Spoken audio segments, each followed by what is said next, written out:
আসসালামু আলাইকুম শিক্ষার্থীরা, আশা করি ভালো আছো, সহজে পড়া শিখির সাথে আছো। আজকে আমরা অতি সুন্দর, মনোজ্ঞ, শিক্ষণীয়, চমৎকার একটি কবিতা পড়ব। কবিতাটি তোমাদের জন্য লিখেছেন কবি সুকান্ত ভট্টাচার্য। কবিতার নাম প্রার্থী। এটি অষ্টম শ্রেণীর বাংলা প্রথম পত্রর বইয়ের একটি কবিতা। এসো আমরা কবিতাটি পড়া শুরু করি।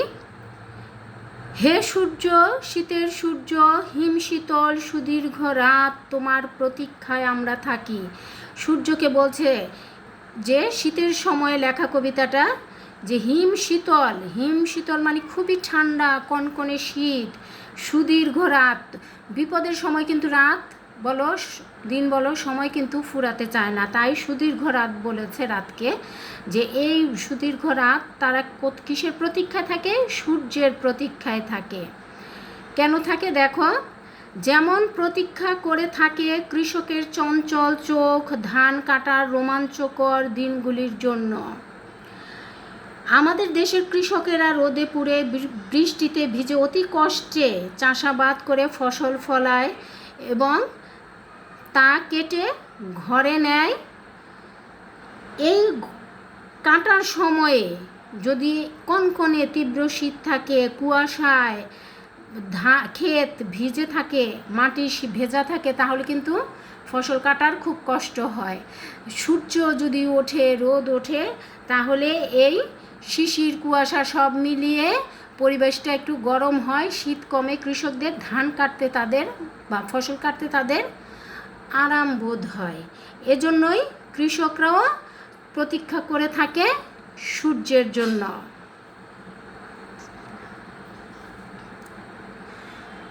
আমাদের হে সূর্য, তুমি তো জানো আমাদের গরম কাপড়ের কত অভাব। সারা রাত খড়কুটো জ্বালিয়ে এক টুকরো কাপড়ে কান ঢেকে কত কষ্টে আমরা শীত আটকাই। এখানে দেখো বলছে সূর্যকে, আবার বলছে যে হে সূর্য, তুমি তো জানো আমাদের গরম কাপড়ের, কাদের এটা? একেবারে বস্ত্রহীন, একেবারেই রাস্তার ধারে যারা শীতের দিন বলো গরমের দিন বলো পার করে, তাদের তো তেমন কাপড় চোপড় নাই। আবার গ্রামাঞ্চলেও আছে, শহরাঞ্চলেও রয়েছে অন্য বস্ত্রহীন মানুষ, তাদের কথা এখানে কবি তুলে ধরেছেন। তাদের কাপড়ের অভাব, শীতের রাতে তারা খড়কুটো জ্বালিয়ে থাকে। কেন জ্বালায়? একটু উত্তাপের জন্য, একটু উষ্ণতার জন্য, একটু গরমের জন্য। বলছে এই যে খড়কুটো জ্বালিয়ে তারা অনেক কষ্টে রাত পার করে, কোনো রকম এক টুকরো কাপড় দিয়ে গা ঢেকে, কান মাথা ঢেকে। তাই বলছে যে সকালের এক টুকরো রৌদ্রুর এক টুকরো সোনার চেয়েও মনে হয় দামি। তাদের কাছে এই যে যাদের বস্ত্রহীন, শীতে ঠক ঠক করে কাঁপে, এদের কাছে সকালের একটুখানি রোদ অনেক অনেক মূল্যবান। কেমন মূল্যবান? সোনার চেয়েও দামি। ঘর ছেড়ে আমরা এদিক ওদিকে যাই এক টুকরো রৌদ্রের তৃষ্ণায়। বলছে সকাল হলে যেই সূর্য ওঠে, তখন তারা ঘর থেকে বের হয়ে এদিক সেদিক যায় রোদ পোহাতে, শরীরটা একটু গরম করার জন্য। সারা রাতে শীতে, কনকনে শীতে হিম হয়ে যাওয়া শরীরটাকে একটু উত্তাপ দেওয়ার জন্য।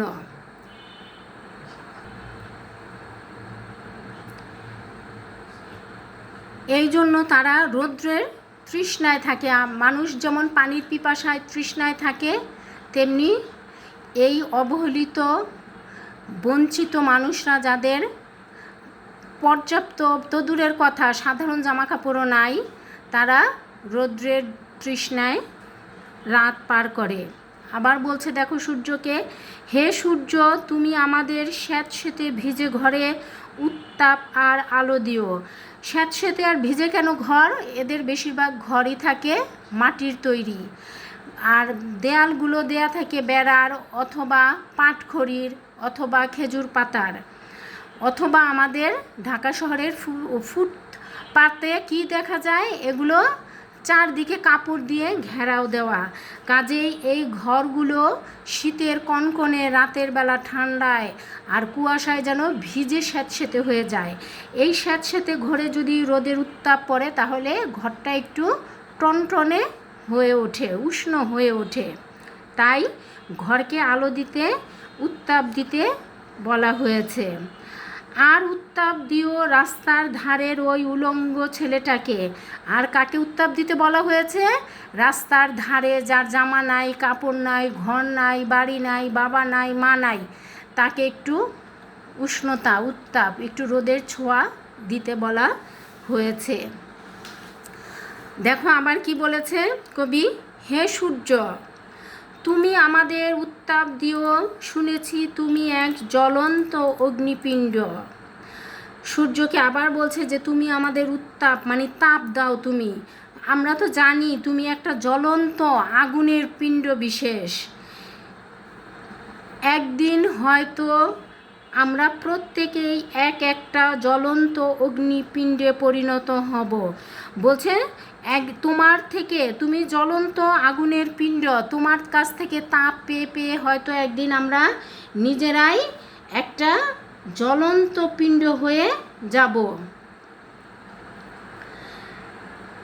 এ অংশে জ্বলন্ত অগ্নিপিণ্ড বলতে সূর্যকে বোঝানো হয়েছে।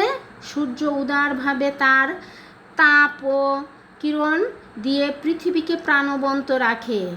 কবির প্রত্যাশা সূর্যের মতো আমরাও একদিন উদার ও অকৃপণ হব।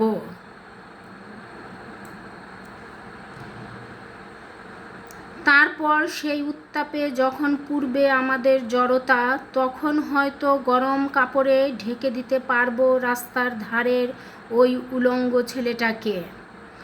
বলছে সেই উত্তাপ, তোমার সেই উত্তাপে যখন আমরাও তোমার মতো অগ্নিপিণ্ড, আগুনের পিণ্ড, আগুনের গোলাকার হয়ে উঠব, তখন আমরা যখন অকৃপণ উদার হব। অকৃপণ উদার বলতে এখানে কিন্তু বোঝানো হয়েছে যে আমরা মানুষকে যখন সাহায্য করব, সাহায্যের হাত বাড়িয়ে দিব, তাদের প্রয়োজনে পোশাক আশাক আমরা গরম কাপড় দিতে পারবো, তখন এই যে বলছে হয়তো গরম কাপড়ে ঢেকে দিতে পারবো। উদারতা কথা বলা হয়েছে, উদার হলেই আমরা সেটা পারবো। আমাদের ঘরে অনেকেরই শীতবস্ত্র অনেক বাড়তি থাকে, কিন্তু আমরা সেগুলো কাউকে দেই না, রেখে দেই। আজ কিন্তু আমরা তোমার অকৃপণ উত্তাপের প্রার্থী। বলছে অকৃপণ মানেই হচ্ছে এখানে উদার, যে আমরা ভবিষ্যতে হয়তো সে কাজ পারবো। তোমার কাছ থেকে উত্তাপ নিতে নিতে আমরাও একদিন জ্বলন্ত পিণ্ড হব, উদার হব, মানুষের জন্য কিছু করার চেষ্টা করব। কিন্তু আজকের এই কঠিন শীতের দিনে আমরা শুধু তোমার অকৃপণ, তোমার উদারতার প্রার্থী হয়ে দাঁড়িয়ে আছি। প্রার্থী মানে পাওয়ার জন্য তোমার কাছে আবেদন করছি। এই ছিল আমাদের সুকান্ত ভট্টাচার্যের লেখা প্রার্থী কবিতা।